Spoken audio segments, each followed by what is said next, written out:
a ver acá. Bueno, voy a...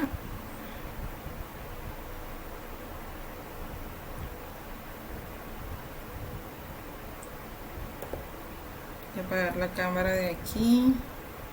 Ya está grabando pantalla acá el programa que tengo para eso, dale. Bueno, buenas noches a todos. Am, Teniendo en cuenta que pues para la clase de hoy, durante la mañana estuvimos como perfilando la idea de que se pudiese desarrollar la clase virtual, entonces vamos a colocarnos un poco en contexto. Bien, algunos grupos ya tienen desarrollada la mayoría del parcial, pues he estado revisando desde la semana pasada lo que han venido haciendo. Hoy lo que vamos a abordar son pues los dos puntos que hacen falta de esta matriz de criterio general o el checklist que hemos como andado nombrando alrededor del segundo corte sobre esos aspectos más importantes de la marca a nivel interno y externo, ¿bien? Entonces, pues ¿para qué? Para que todo esto nos permita construir todo lo que tiene que ver pues con producto, como ese, eh, como uno de los elementos del marketing mix o la utilización pues de las 4P, ¿vale? Entonces voy a compartir acá pantalla y me comentan si pueden verlo enseguida. Está cargando.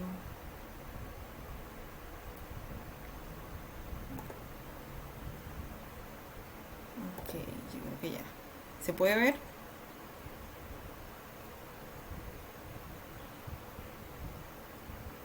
Ok, espérense ahí un segundo. Que este visor... Ya.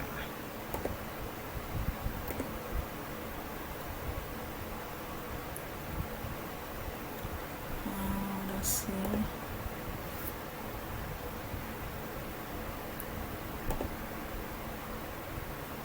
Ya.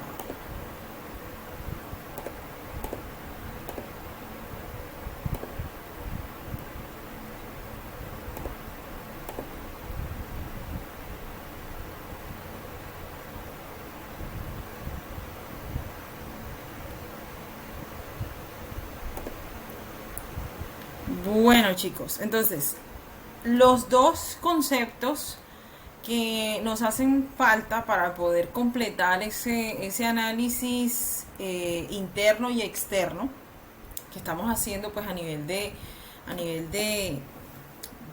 gestión, por decirlo así, poder determinar cuáles son esos factores pues más importantes como marca o como emprendimiento que estamos construyendo, pues dos puntos importantes son también la identidad y la audiencia. Pues una se enfoca más en los aspectos visuales que deben conocer ustedes muy bien como creadores de empresa, pero también está la perfilación de la audiencia o pues bueno, ya tenemos una idea de cómo perfilar nuestro cliente a través de la matriz de la propuesta de valor, pero también hace falta caracterizar mucho más el tipo de cliente que nosotros podamos tener, ¿sí? Entonces la idea es poder abordar aquellas generalidades o conceptos que se relacionan principalmente con estos dos elementos, ¿sí? Con el elemento identidad, que pues incluye conceptos como la identidad corporativa y visual, que son términos más de diseño o que se utilizan más a nivel de branding y construcción de marca, que ya son términos o temas mucho más complejos y grandes.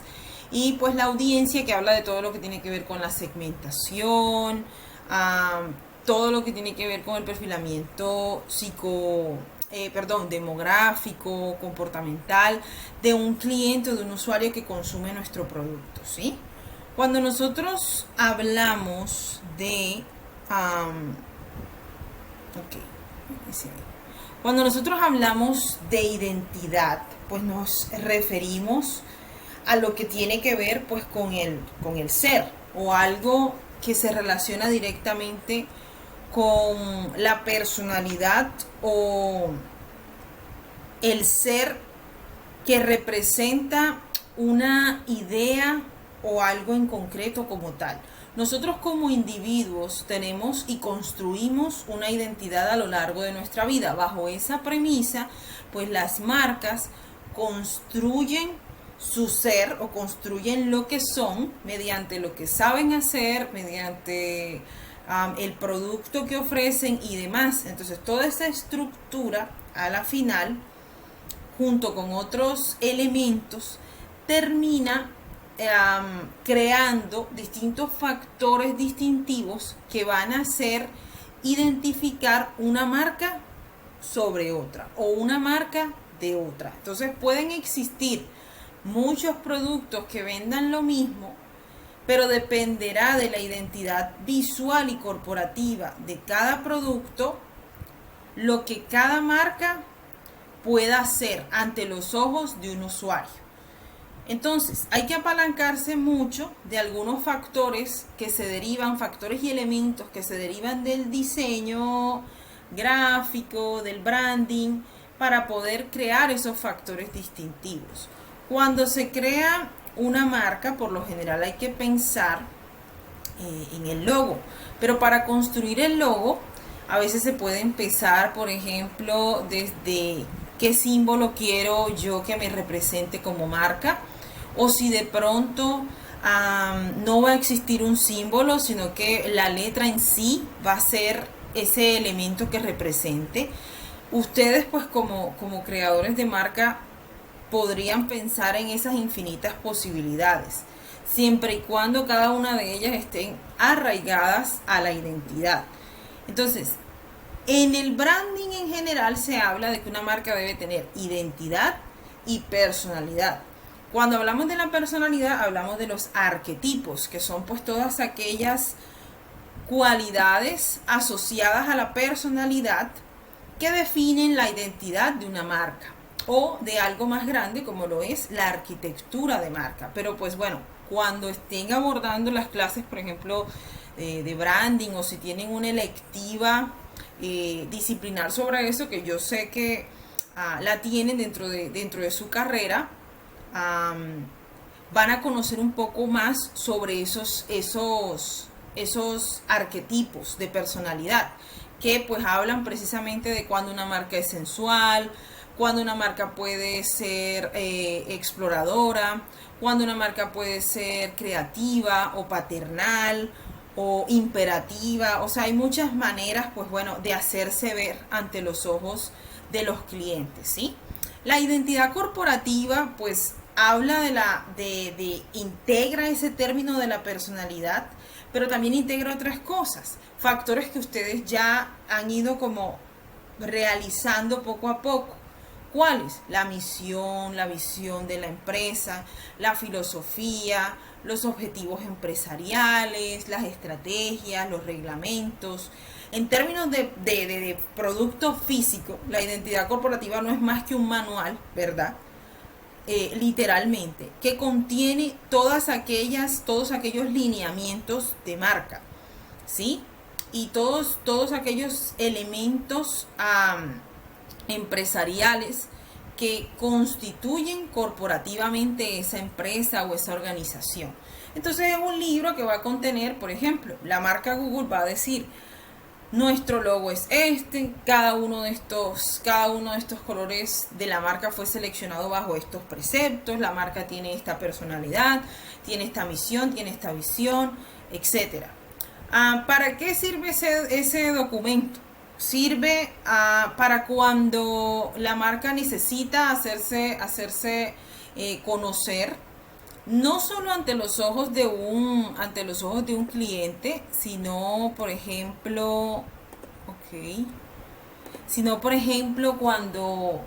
cuando necesita imprimir determinada cantidad de archivos. Cuando de pronto usted entra nuevo a una corporación, una organización, es bueno conocer el manual de identidad corporativa, porque de esa manera usted sabe de qué manera se usan los símbolos, de qué manera la empresa se comunica internamente, y desde lo interno hacia lo externo, cuál es la filosofía de la marca, la misión que tiene la marca y la empresa en general, la visión también. O sea, todo eso es importante.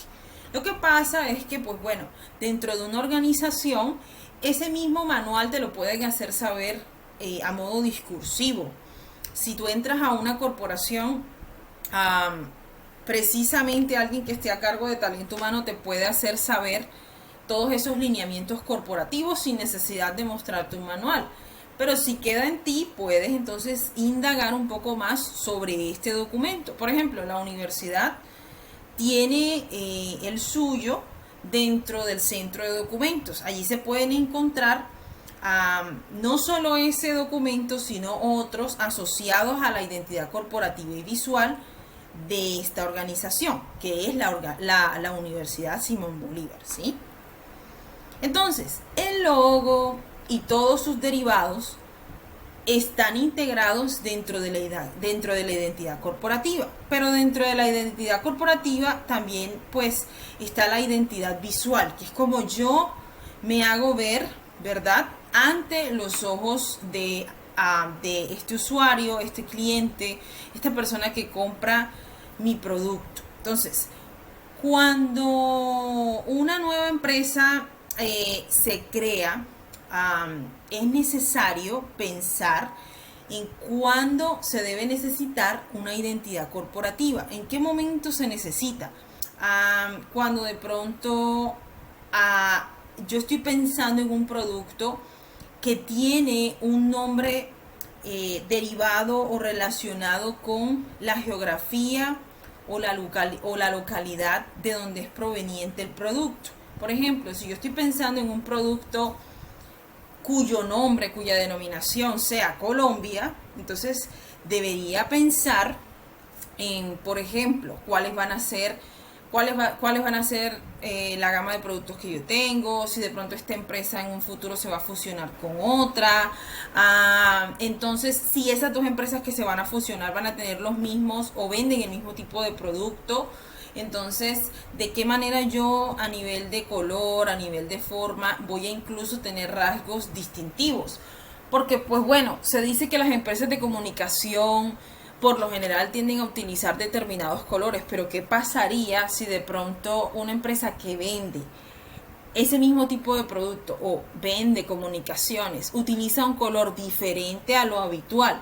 Ahí ya se está hablando de un rasgo distintivo. Es como lo que pasa con empresas como WOM, que WOM es una empresa que vende telecomunicaciones, vende planes de teléfono, todo lo que tiene que ver pues con telefonía en general, pero de hecho ellos utilizan un color bastante diferente e incluso tienen una identidad que habla de valores diferentes a lo habitual cuando se habla de comunicaciones.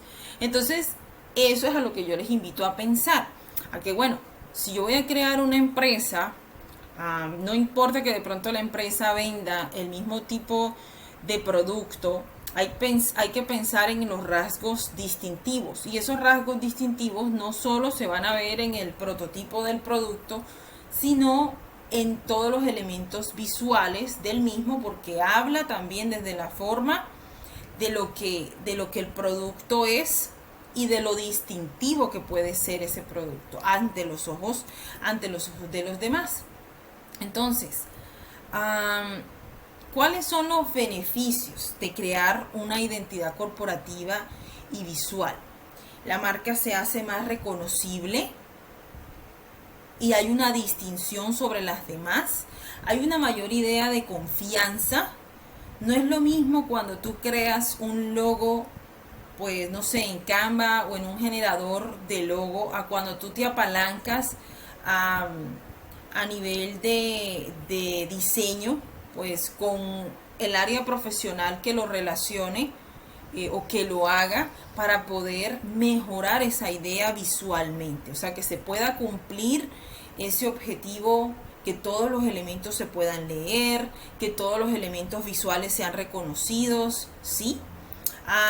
Hay un posicionamiento de marca implícito, porque el color y la forma son elementos, o sea, la estética en general es un elemento que le ayuda a las marcas a vender. A los clientes les gustan las cosas que se vean armónicas dentro de lo que cabe. Entonces, es un criterio que tiene que ver con el buen gusto, por decirlo así. Entonces, no hay que quedarse solo en la idea subjetiva de que a mí me parece bien, sino que hay que pensar de forma objetiva cuando de logo se trata, cuando de crear marcas se trata. Hay que ser celoso, digamos, de lo que yo como producto quiero vender y de ante los ojos de los clientes cómo me quiero hacer ver, pero también es necesario ser objetivo con eso, o sea, no hay que quedarse solo en la idea de que a mí me parece bien y lo demás no importa. Hay que escuchar también pues opiniones alternas pues para ver exactamente si está funcionando la idea y si de pronto otras personas copian o ven lo mismo que yo veo, ¿sí?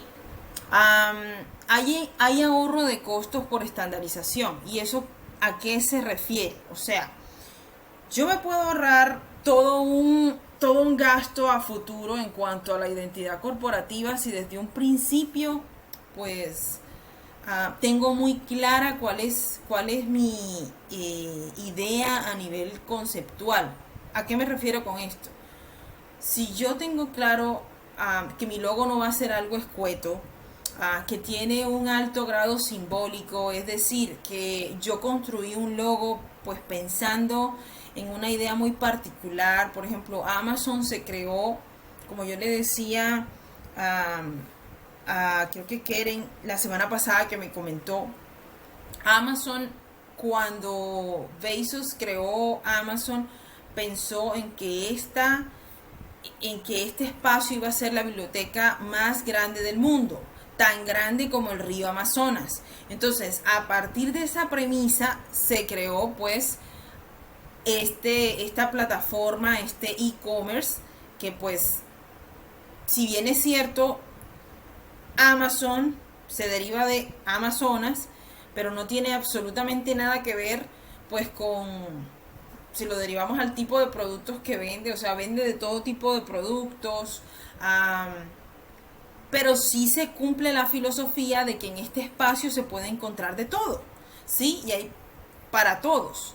Entonces, es como una analogía entre lo grande y vasto que puede ser el Amazonas con relación a lo amplio y vasto que puede ser la cantidad de productos que esta empresa vende. O sea, o cómo el usuario puede entrar a este espacio y conseguir lo que necesita, ¿sí? Entonces, bajo esa premisa que es bastante corta pero precisa, se creó toda una filosofía y misión de marca a futuro y se fue haciendo mucho más robusta porque precisamente todo eso ayudó a construir. No importa si de pronto la marca con el paso de los años cambia de aspecto visual, porque de hecho Amazon fue así.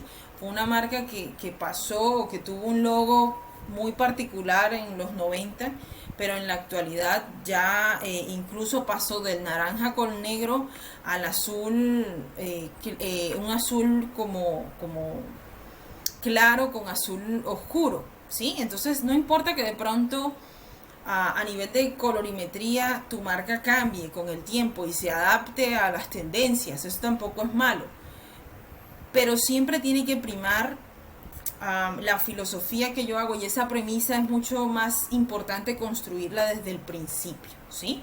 Como tener claro a quién le estoy vendiendo. Entonces, si la identidad visual, pues son todos esos elementos que visualmente identifican a la empresa, entonces es necesario que todo coordine. Por ejemplo, si yo tengo un carro brandeado, entonces deben estar los colores, deben haber unas formas lineales, orgánicas, dependiendo pues de cómo morfológicamente o cómo sean las formas de los símbolos de la marca y demás. Debe haber una manera correcta en cada uno de estos objetos, por decirlo así, en donde se aplique la marca. Debe haber un uso correcto, y de hecho la marca debe proporcionar una manera correcta e incorrecta de cómo se debe y cómo no se debe usar. Entonces, si usamos nuevamente el ejemplo de la Universidad Simón Bolívar, en el centro de documentos hay un espacio en donde la universidad pues menciona cómo se debe utilizar o no el logo, de qué manera correcta se debe usar, o cuál es la manera correcta de usarlo, perdón, y cuál es la forma incorrecta de hacerlo, ¿sí? ¿Esto qué hace? Que no se reelaboren nuevamente maneras de hacer las cosas, y que el diseño como tal sea adaptativo, que pueda aplicarse en cualquier tipo de producto, por colocarles un ejemplo, pero que aún así se haga de la manera correcta. O sea, yo puedo llevar mi logo, la imagen que yo tengo, desde una tarjeta de presentación hasta una valla gigante de 13 metros, y en ambas partes debe funcionar, y en ambas partes el color debe verse correctamente. O si yo estoy utilizando, si mi color corporativo es un verde, ese verde debe verse igual tanto en la valla como en la tarjeta de presentación. Entonces, por eso es importante apalancarse en el área que sea experta en la realización de logos, o cuando se vayan a hacer impresiones digitales, para pues poder vigilar que desde esa área también el producto esté bien, porque los materiales son distintos. El material que se utiliza para brandear un carro no es el mismo material que se utiliza para hacer una valla. Entonces eso implica que el color puede que cambie un poco, ¿sí? Entonces hay que estar pendientes de eso también, porque todo eso va a repercutir en la imagen visual que se tiene del producto. Entonces no es lo mismo el rojo de Coca-Cola al rojo de KFC, a pesar de que de pronto visualmente puedan verse iguales, pero todos los elementos que constituyen a cada marca, por ejemplo, la tipografía, que Coca-Cola tiene unas letras que son muy onduladas, y KFC tiene otro tipo de letra, incluso utiliza el icono de un señor, ¿sí? Entonces, que es el fundador. Entonces ya todo eso empieza a permitirme a mí diferenciar el rojo de KFC con el rojo de Coca-Cola, ¿sí? A la final, ¿cuáles son las funciones de la identidad visual corporativa? Que pues la identificación, la diferenciación. Entonces, la identificación se relaciona con reconocer. La diferenciación se relaciona con individualizar. Entonces, yo puedo vender pollo así como el otro, pero yo vendo pollo con estos rasgos distintivos. La memoria. Si bien es cierto, las formas y el color van a permitirle a los usuarios, a sus compradores, a sus consumidores, tener una recordación de quién y qué hace, o sea, quién es su marca y qué es lo que la marca hace. Existe otro factor pues mucho más relevante o robusto, que es la estrategia, o sea, la construcción de las estrategias y del plan de marketing y demás. Pero a nivel visual, la memoria trabaja con la percepción, y los elementos distintivos de la percepción son precisamente las formas y el color. Nosotros, el ser humano, los individuos, somos visuales. Entonces, este es el elemento que más consume, ¿sí? La vista. Entonces hay que tener en cuenta que pues lo que se ve atractivo a la vista es lo que más resguardo va a tener en la memoria, por decirlo así. Y por último, lo asociativo, porque si, bueno, ya tenemos construido algo en la memoria de nuestro cliente, podemos entonces empezar a construir un vínculo mejor con ellos. Entonces es ahí donde entra la estrategia. ¿Qué estrategia voy a crear? ¿Qué tipo de estrategia voy a implementar? cómo va a ser el plan de marketing a ejecutar, ¿sí? Pero si eso no está previamente construido, va a ser mucho más complicado crear el vínculo. Hay muchas marcas, nos hemos dado cuenta, cuando estamos en Instagram, por ejemplo, que Instagram es una red social cuyo consumo es visual, que de pronto nos llama la atención porque se ve bonito, pero cuando empezamos a de pronto entrar al feed de esta marca y a mirar qué es lo que hace, no entendemos, o sea, visualmente no entendemos y auditivamente, incluso cuando leemos, no podemos entender qué es lo que hace la marca. ¿Por qué creen ustedes que pasa eso?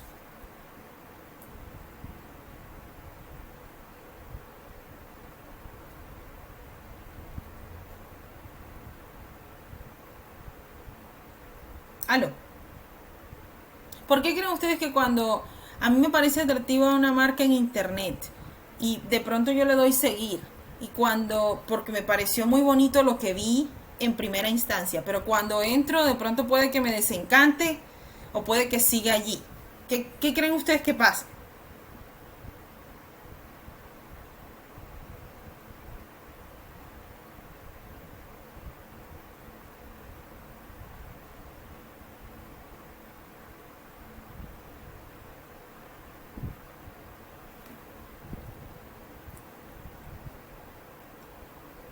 Me voy a contestar yo. ¿Qué creen ustedes que pasa? Que no existe un vínculo. La mayoría de las marcas, sobre todo cuando están empezando, no piensan en una estrategia o no tienen definida una estrategia de marketing, ¿sí? Entonces, es muy complicado construir una estrategia o llevarla a cabo si este primer punto no está. Y si está, tampoco se puede depender solo de ese punto. O sea, si yo tengo un rasgo que me diferencia, si yo tengo un rasgo que me identifica, si ya visualmente estoy generando recordación, tengo que hacer algo más, porque si no hay estrategia en medio, si no hay un texto que diga algo, si no hay una invitación directa al usuario, al consumidor, si no hay nada más allá de lo visual, se queda ahí. El cliente no va a entender, el consumidor no va a entender qué vendes tú, si tú no lo tienes claro, ¿sí? Hay tres signos de la identidad visual que son la lingüística, la icónica y la cromática. No es más que lo que se dice, lo lingüístico, lo icónico, que es pues todos aquellos símbolos, iconos que representan a la marca, y lo cromático, que es el color, el manejo del color como tal. Entonces, una marca vale mucho por cómo se llama, el nombre que tiene. Entonces, ese nombre puede convertirse en un icono, ¿sí? Como tal.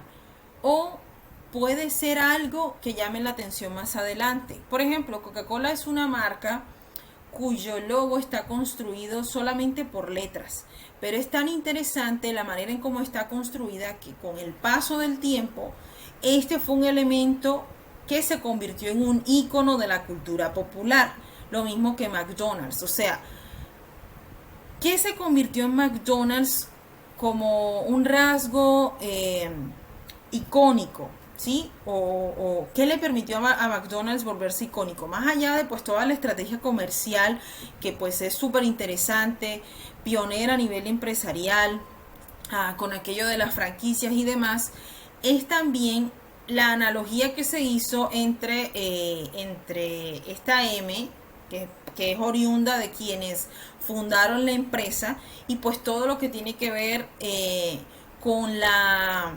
grandiosidad, por decirlo así, de la marca. O sea, lo espectacular que puede ser, o la maravilla, ¿sí? Como hacer ver la marca como si fuese lo último en guaracha, como quien dice, y a la final hizo dentro de la cultura popular, le permitió a la marca en sí posicionarse, gracias a muchos factores, pues películas, el éxito del producto, pues todo lo que a modo de propuesta de valor la marca ofrece. O sea, todo eso también le permitió a la marca pues ser icónica.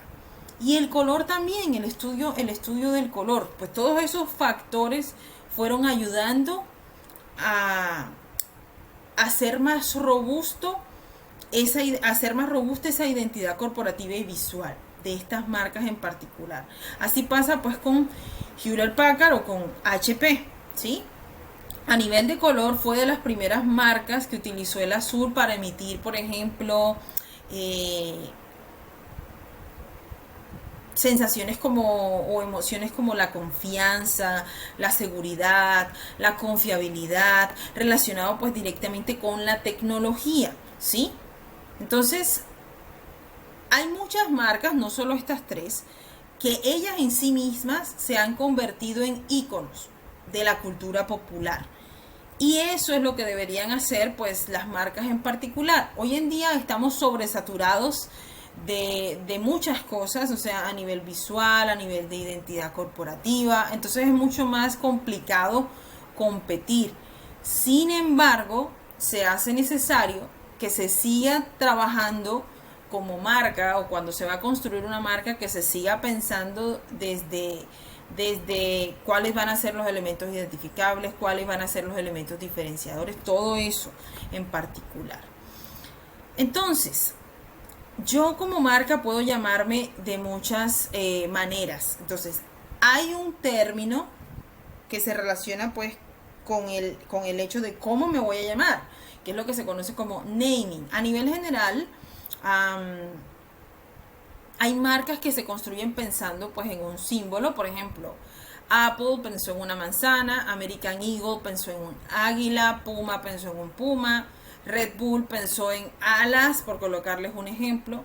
Pero hay marcas que tienen nombres que van más enfocados hacia describir cosas, ¿sí? Por ejemplo, Fondo Monetario o Museo del Arte Moderno de Bogotá, de Medellín, etcétera. Hay incluso nombres que tienen incluido en su denominación el nombre del país o de la localidad de donde proviene, que ya lo habíamos mencionado hace unos minutos: Banco de Colombia, Banco de Bogotá, Banco de la... Bueno, el Banco de la República no tanto, porque puede ser muy ambiguo y puede aplicar a muchos otros lugares, pero por ejemplo, Exportaciones de Colombia, Artesanías de Colombia, etcétera.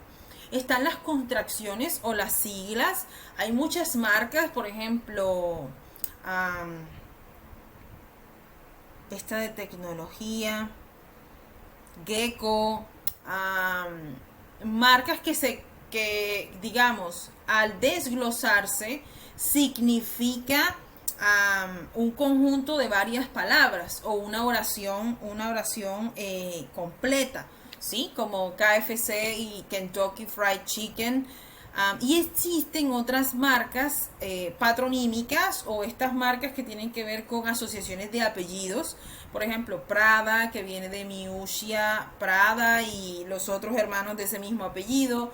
Lacoste, que también proviene de su fundador, que tiene ese apellido. La mayoría de las marcas de moda que tienen el apellido implícito de su diseñador, por ejemplo, Schiaparelli y Elsa Schiaparelli, Balenciaga y Cristóbal Balenciaga, y así sucesivamente. Como están de pronto marcas en donde se utiliza el patrón o el fundador, pero ya no uno, sino varios apellidos, por ejemplo, Johnson y Johnson, Jiménez y Asociados, Mercedes-Benz. Entonces se puede utilizar, en el caso de Mercedes-Benz, el nombre completo, ¿sí? O solamente el apellido.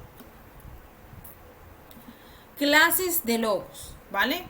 Y eso quiero que lo tengan en cuenta. ¿Qué tipo de logo ustedes están haciendo? Entonces, esto pueden indagarlo con mayor profundidad para más adelante, como para antes de ya entregar el final. Pero quiero que indaguen qué tipo de logos son ustedes. Si son un logotipo, si son un imagotipo, si son un isologo o si son un isotipo, ¿sí?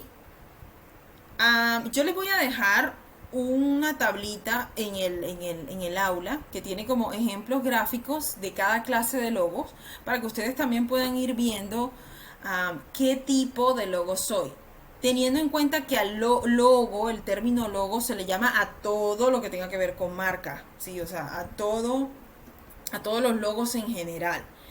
Pero existe una clasificación.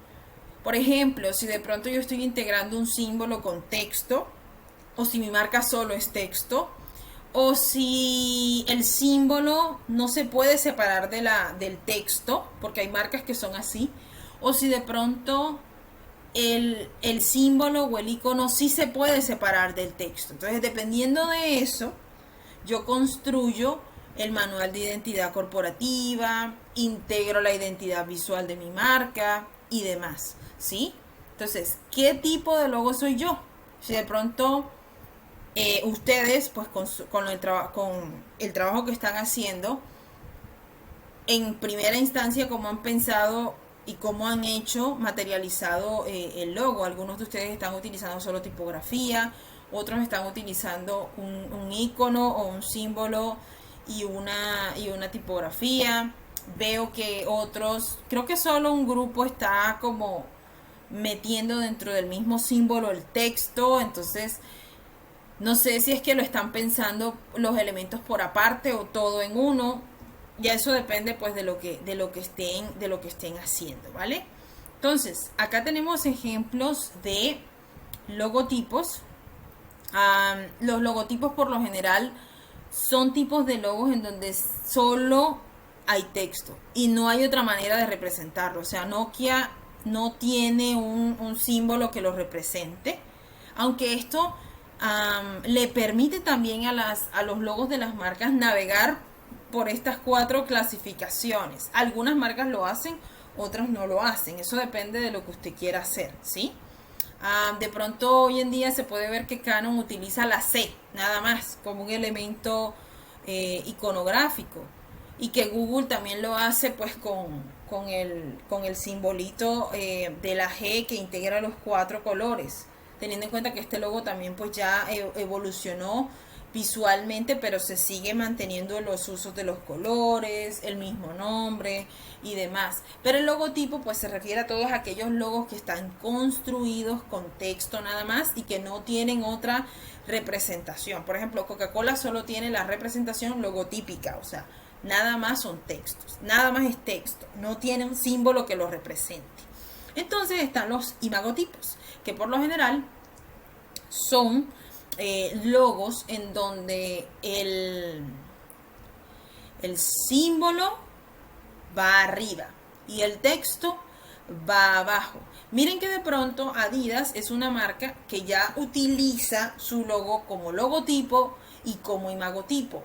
O sea, cuando quiere, pues lo adapta. Y la mayoría de las marcas han tratado de ir navegando por todos los logos, porque por adaptación es importante hacerlo. Sí, si de pronto este logo de Spotify funciona muy bien en la página web, pero en la aplicación no funciona muy bien porque puede tener errores de lectura. O sea, se puede ver la palabra Spotify muy pequeña. Entonces se hace necesario que solo se utilice la letra y que este símbolo se utilice de otra manera dentro de la aplicación, ¿sí? Entonces, ¿cómo lo tienen ustedes? El isólogo, ¿qué es? Es un logo que por lo general en él todos los elementos, tanto tipográficos o de texto como morfológicos o de forma, están integrados en una misma, en un mismo logo, ¿sí? Entonces, estos elementos no funcionan por aparte. Por ejemplo, las figuras que tiene la marca Ariel detrás no funcionan si la palabra Ariel no está encima de ellos. Burger King en el año 2012-2013 utilizaba este logo. Hoy en día pues tiene un logo que es mucho más tipográfico, ¿sí? O sea que solo es la palabra Burger King y omitió o caducó, quitó esta forma amarilla y la forma azul que tenía, e inclusive cambió esta letra también. Entonces hay algunas marcas, por ejemplo Pringles, que sigue utilizando al sol de hoy, se sigue viendo como una marca isológica, ¿sí? Pero hay algunas marcas que deciden cambiar, ¿sí? O sea que pueden, como les digo, navegar entre las otras mareas. Existen marcas como por ejemplo isotipos que integran muy bien el uso del símbolo con la tipografía al mismo tiempo. Entonces, pueden ser reconocibles casi siempre desde el icono que lo representa. Y ese icono es como toda una construcción que lo hace identificable entre los ojos de los usuarios. Por ejemplo, General Electric es una marca que se conoce por este símbolo, ¿sí? Y que por lo general no tiene de pronto otro acompañante que diga General Electric, sino que es solo esto. CNN lo mismo, FedEx lo mismo. Ahora, FedEx también como anagrama, que es como el tipo de construcción que se le llama, puede ser un logotipo al mismo tiempo. Marcas como Suzuki utilizan pues su inicial. Las firmas de los artistas también son isotipos, y a la vez pueden ser logotipos, pero se prefiere utilizar pues como isotipos porque por lo general no tienen elementos cambiables. O cuando hablamos de Apple y su pictograma o su icono, ¿sí? Para no de pronto enredarnos más con términos de diseño, sino pues bueno, yo estoy utilizando un símbolo que me representa cuál símbolo es, o de los elementos que ustedes tienen allí, dónde lo pueden involucrar, si lo van a involucrar en un isólogo, si lo van a involucrar en un imagotipo o si lo van a involucrar como un logotipo, ¿sí? Para pues determinar en ellos qué son. Ahora, el color es un elemento importante. Existen determinadas emociones asociadas al color para construir marca, ¿sí? Por lo general se pueden escoger los colores que ustedes pues como creadores quieran, ¿vale? La idea es poder ofrecerle un sentido por medio de la emoción a esos colores. ¿Qué emoción yo quiero transmitir como marca? Entonces yo puedo guiarme de lo que aquí está. La ley indica, por decirlo así, que se deberían utilizar mínimo 2 o 3 colores para construir una marca, ni más allá ni más acá. Por lo general debe ser un color acompañado de uno o dos colores neutros como lo son el blanco y el negro, ¿sí? Por ejemplo, la mayoría de las marcas acá utilizan un color, por ejemplo el amarillo, y utilizan el negro. O hay marcas que van mucho más allá o tienen otras emociones que construir, como por ejemplo DHL y el amarillo y el rojo, y así sucesivamente. No hay que casarse tampoco con la idea de que si yo vendo naranjas, entonces mi logo tiene que ser naranja porque las naranjas son naranjas. No necesariamente, ¿vale? La idea es que ustedes puedan asociar sobre todo el color de su marca a la emoción que quieren transmitir. Entonces sí es importante estudiar, por ejemplo, la psicología del color asociada a branding, y también ver qué tipo de colores se están utilizando más para las marcas en la actualidad, porque eso también hay que tenerlo en cuenta. Pues a nivel de tendencia, ¿qué puedo yo hacer? ¿Sí?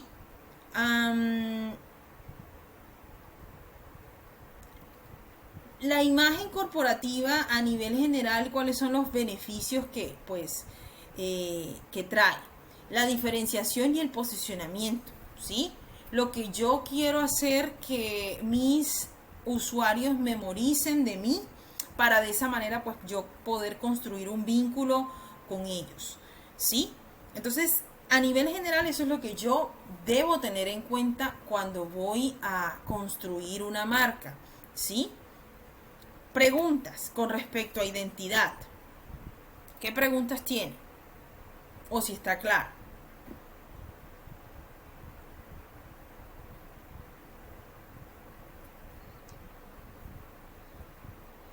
Bueno, entonces, ¿cuál es la idea o la recomendación con la marca que están construyendo? Que puedan definir muy bien los colores asociados a las emociones que quieren transmitir, que su logo no sea demasiado complejo de leer, y eso tiene que ver de pronto pues con las formas que están haciendo adentro de ella, que incluso si ustedes mismos pueden dibujar esos símbolos, es preferible que lo hagan y luego lo digitalicen a que si de pronto toman una imagen de algo que les gusta de internet y lo adaptan, ¿sí? Porque eso que tú tomaste lo pudo haber tomado otra persona también, o incluso muchas otras personas, no solo una, ¿sí? Entonces eso también apoya y aporta a la construcción de ese rasgo distintivo, ¿sí?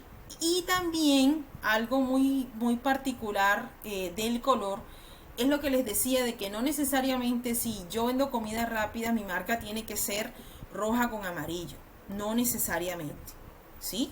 Para no quedarnos con esa idea de que tengo que ser rojo con amarillo porque yo vendo salchipapas. O sea, yo puedo vender salchipapas con otros colores diferentes a rojo y amarillo, um, porque estoy pensando más en la emoción que quiero transmitir como marca, ¿sí? Entonces eso es importante que a nivel estratégico ustedes lo tengan presente.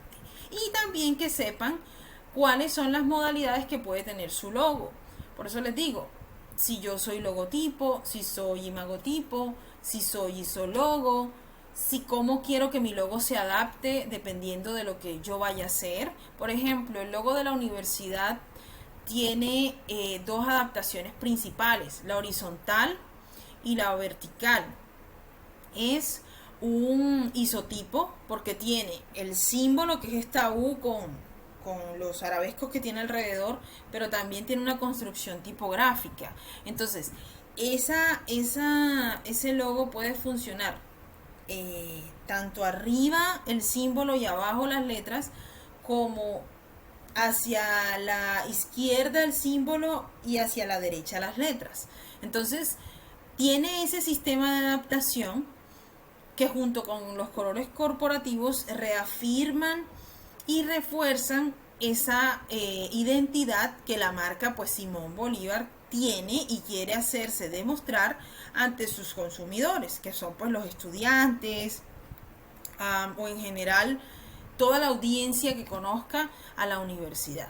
Entonces, la audiencia, por otra parte, son todos aquellos segmentos, personas, individuos que yo caracterizo para mi marca, ¿sí? La audiencia debe tener y cumplir con unos criterios para yo poder, pues como quien dice, hacerlos míos y concretarlos. Eso es importante, ¿sí? ¿Cuáles son esos criterios para segmentar o para clasificar? Recordemos que el término segmentación hace referencia a la clasificación, en este caso de individuos. Existen también nuevos términos como segmentos emergentes o mercados emergentes, porque el término segmento está asociado al mercado y a todos aquellos individuos que yo puedo caracterizar en el mercado.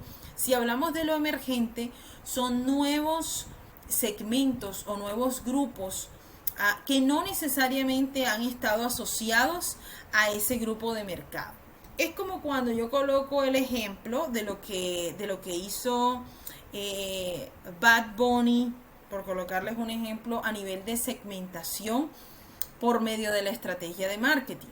Si bien es cierto, el reggaetón no era un ritmo que estuviese asociado a públicos como el público trans y la comunidad LGTB en general, pero hacer o estudiar esos segmentos le permitió a esa marca que es Bad Bunny construir estrategias de mercado por medio de la música para esas audiencias, para esos segmentos. Por ejemplo, un producto en particular o un ejemplo en particular que lo ratifica. Ese video de Yo Perreo Sola, precisamente, más allá de lo que menciona la letra y demás, es una excelente estrategia de marketing, porque en ella se evidencia el estudio de un segmento emergente, de un segmento que no necesariamente en primera instancia estaba relacionado con el público que normalmente consume reggaetón, e hizo que eso no solo ha dependido de él, sino de muchos otros factores, de que ese género musical pudiera consumirse no solo por un pequeño público, sino también a nivel mundial. Entonces por eso es que al reggaetón como género musical hoy en día le llaman pop, porque de esa manera se consumía el pop en los años 90. De hecho, el pop ahora es el segundo género, cuando el primer género era ese mismo, ¿sí? Entonces, ¿cuáles son los criterios, géneros musicales?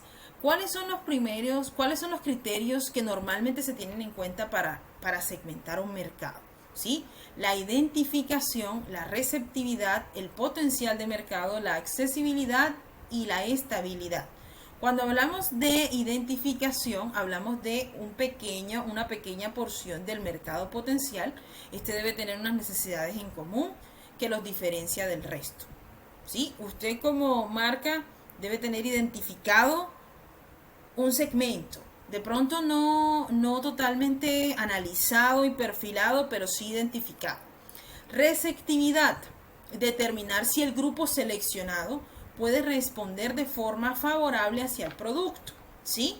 Usted como marca también debe ser muy receptivo o debe ser acuicioso en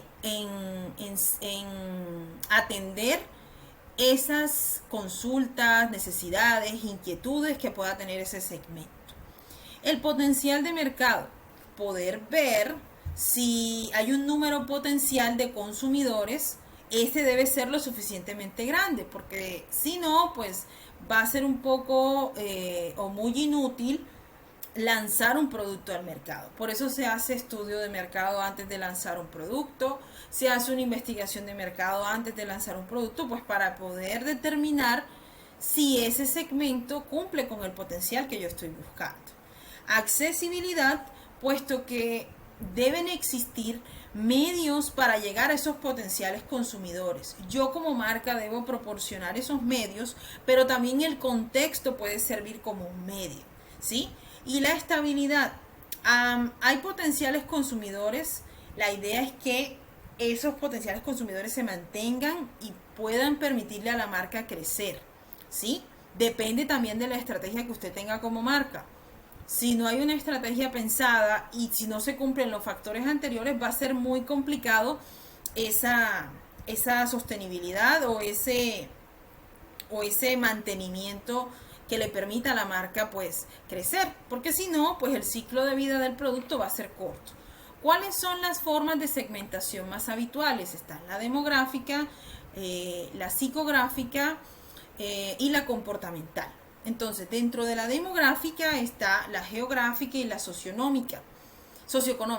Dentro de la psicográfica están factores como la personalidad, los estilos de vida, los valores, por comportamiento y sociocultural. Cuando nosotros hablamos de el perfil demográfico, dentro de él se incluyen algunas variables, como por ejemplo la edad, el sexo, el ciclo vital, es decir, pues bueno, hay que hacer un perfilamiento demasiado estructurado sobre quién es la persona que consume o que podría consumir mi producto, pues si es una persona joven, si es hombre, mujer, soltero o no, si tiene hijos, si no tiene, a qué clase social pertenece, cuál es la educación, la ocupación que tiene, si hay de pronto un origen étnico, porque hay algunas marcas que se validan mucho del origen étnico para poder segmentar. Es como cuando hablamos de productos para cabello rizado, ¿sí? Que de hecho este producto cada vez tiene mayor aceptación en el mercado y es precisamente por eso, porque antes no se pensaba para este tipo de cabellos, ¿sí? Y normalmente el producto tiende a tener una relación directa con el origen étnico, ¿sí? En este caso, pues con el afrodescendiente. Lo psicográfico, en él hay que realizar un perfil psicográfico. ¿A qué se refiere esto? Es un conjunto de características que por lo general se asocian a criterios psicológicos que determinan y reflejan pues la forma en la que una persona reacciona ante un medio. En este caso puede ser el medio ambiente o contexto o también los medios de comunicación. Y también cómo el estilo de vida afecta su comportamiento. Entonces, yo como marca puedo incluso pensar en cuál sería la personalidad de mi cliente, si de pronto es una persona confiada, si es astuta, si es curiosa, si es una persona introvertida o si de pronto es muy crítica, etcétera. Cuando hablamos de otro factor como el estilo de vida, ahí se involucra, por ejemplo, la economía y todo lo que tiene que ver con su poder adquisitivo, ¿sí? Si tiene casa, carro, tarjetas de crédito, préstamo, etcétera, pues si yo puedo hacer esa perfilación, ¿hasta qué punto la puedo hacer? Las actividades a las que se dedica, si va al gimnasio, si va al supermercado los domingos, todo ese tipo de cosas. Intereses, política, arte. Hay marcas que validan mucho si sus usuarios están interesados en temas como la política o el arte porque es precisamente los productos que venden. Cuando, por ejemplo, una marca en Instagram, hay marcas que se asocian directamente con la política, de pronto marcas que están relacionadas con los derechos feministas o marcas que hablan como marcas periodísticas que precisamente hacen críticas populares hacia todo lo que tiene que ver con la política en Colombia y demás. Se valida mucho de este tipo de perfil, el psicográfico.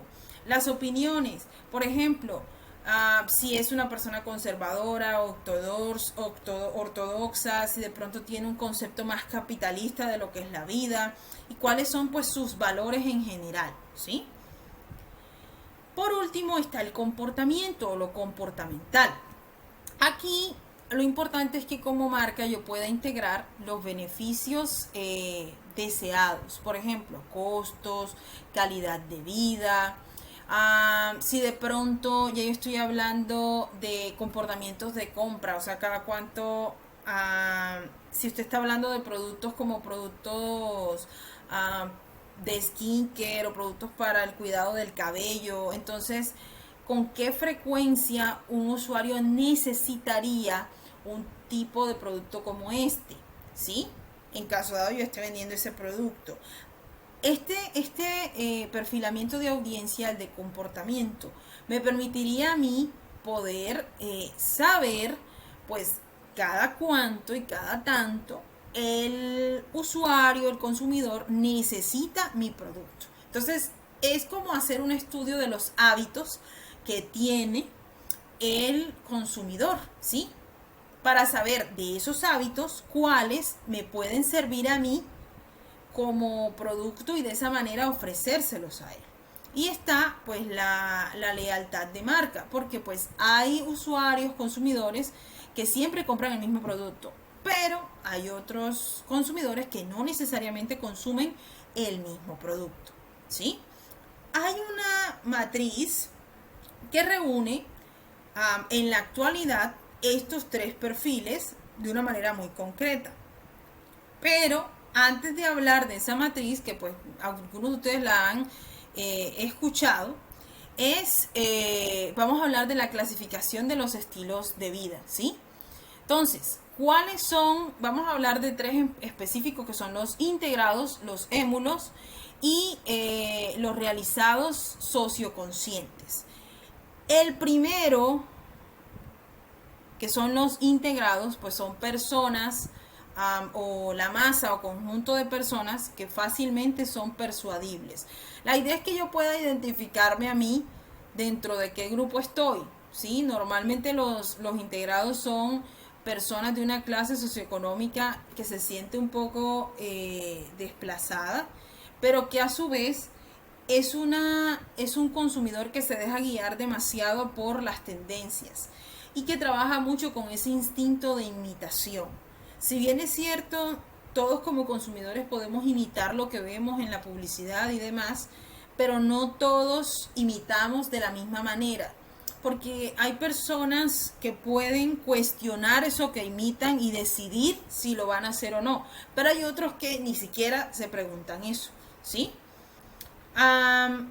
En los integrados normalmente se habla de una sociedad que es económicamente poderosa, como por ejemplo podemos hablar de Estados Unidos, pero no necesariamente es una sociedad culta, por lo menos no los que consumen productos de manera masificada, ¿sí? Entonces, por eso es que vemos dentro del capitalismo que existen muchas audiencias que compran y desechan de la misma manera en que compran. Entonces, ese tipo de usuarios se conoce pues como integrados. Ahora, los émulos, estos son muy importantes y susceptibles a ser persuadidos, así como los integrados lo son, pero ellos también tienden a imitar todo lo que ven. Sin embargo, acá hablamos de un grupo muy puntual y son los adolescentes. Los adolescentes y todo aquel público joven constituye un amplio segmento de mercado e incluso un poderoso segmento de mercado. ¿Por qué? Porque se validan mucho de las necesidades psicológicas las marcas para poder venderle a este tipo de clientes, a este tipo de consumidores. Por lo general no son consumidores que se cuestionen demasiado las cosas y van dentro de una necesidad muy específica, ¿sí? Es como por ejemplo los adolescentes y el K-pop, ¿sí? El K-pop como género musical es algo que está intrínsecamente ligado a lo que los adolescentes en la actualidad prefieren y consumen, ¿sí?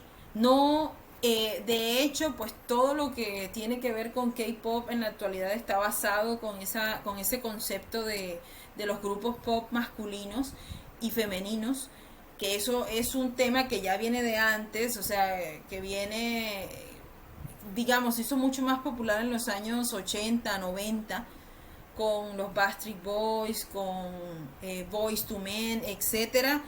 Pero pues en la actualidad el K-pop es precisamente ese género musical que le vende a los adolescentes, pensando en que los adolescentes tienen necesidades muy puntuales y esas necesidades están precisamente ligadas con lo psicológico. Entonces en los émulos funciona muy bien hacer un perfil psicográfico porque se valida mucho todas aquellas características psicológicas para vender.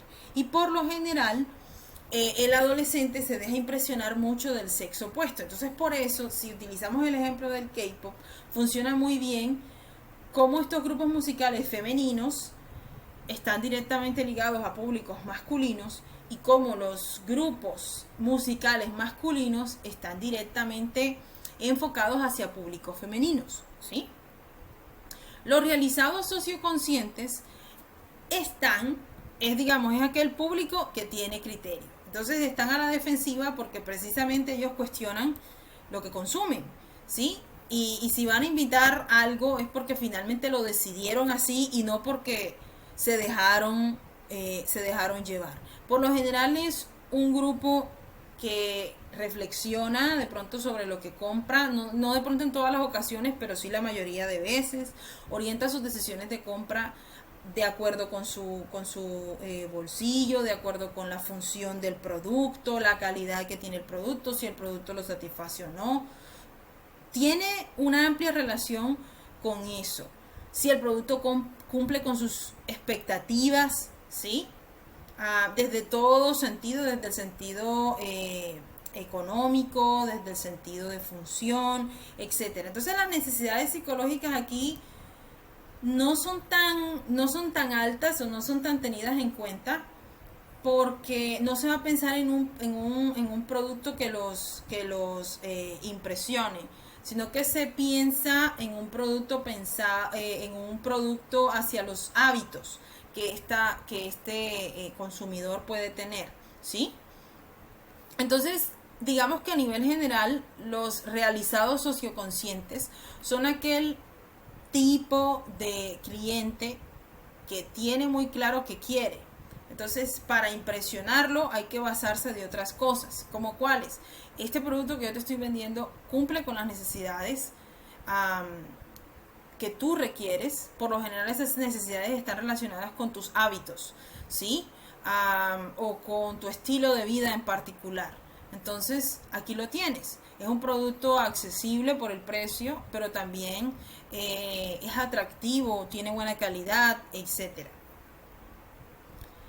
Y la matriz, para culminar, que engloba pues todos estos perfiles en la actualidad, es la matriz del Buyer Persona, porque en ella se reúnen pues todas aquellas preguntas enfocadas hacia el comportamiento, hacia lo psicográfico y hacia el... Ay, se me fue el nombre,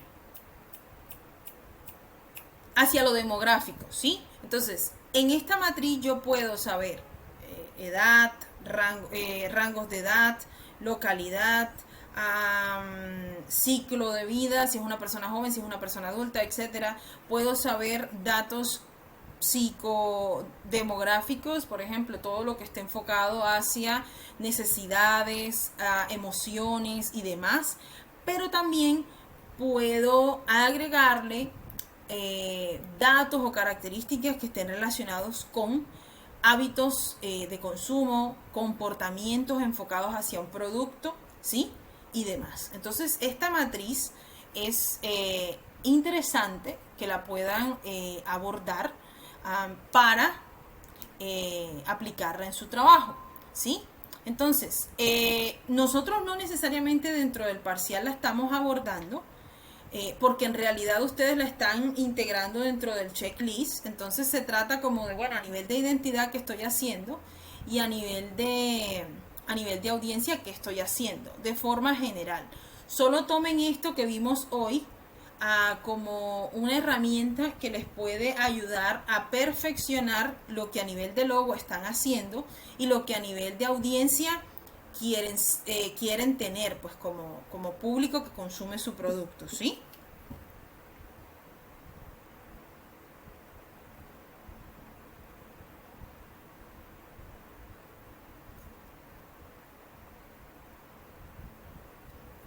¿Sí, chicos? Entonces, esta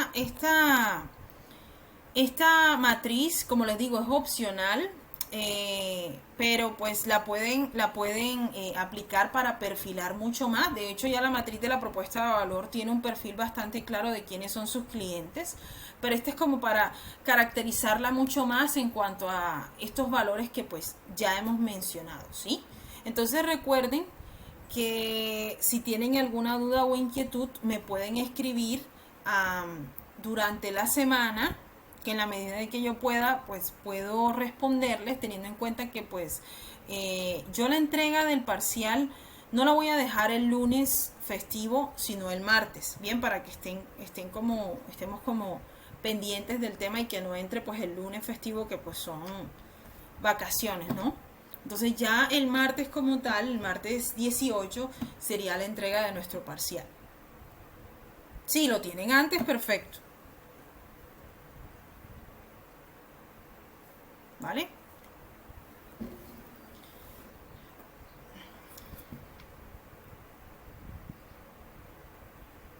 Sí, sí, sí. ¿Cómo es que se llama? Lo dispongo ahora, para que lo tengan en cuenta. ¿Vale? Bueno. Sí, sí, no creo que YouTube me deje montar este video de 1 hora, pero, porque dura 1 hora, pero entonces yo igual lo voy a tratar de montar. Si no, lo montaré pues en Teams directamente y se los hago llegar. Sí, pero yo no sé si a ustedes en Teams les aparece como el grupo de la clase. Yo creo que no. O sí. De todas maneras me confirman y yo creo el grupo y dentro del grupo monto el video. ¿Sí? Todo bien. Bueno, chicos, entonces nos vemos la próxima clase y que descansen.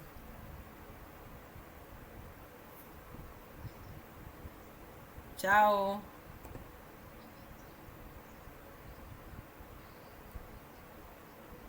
Ok, entonces me toca crearlo. Porque exacto, yo pensaría que eso no estaba creado porque pues nosotros no creamos, siempre nos hemos visto presencial. Entonces, no sé, yo voy a intentar montarlo en YouTube. Yo no creo en YouTube, hay videos de 1 hora. Ya, todo bien.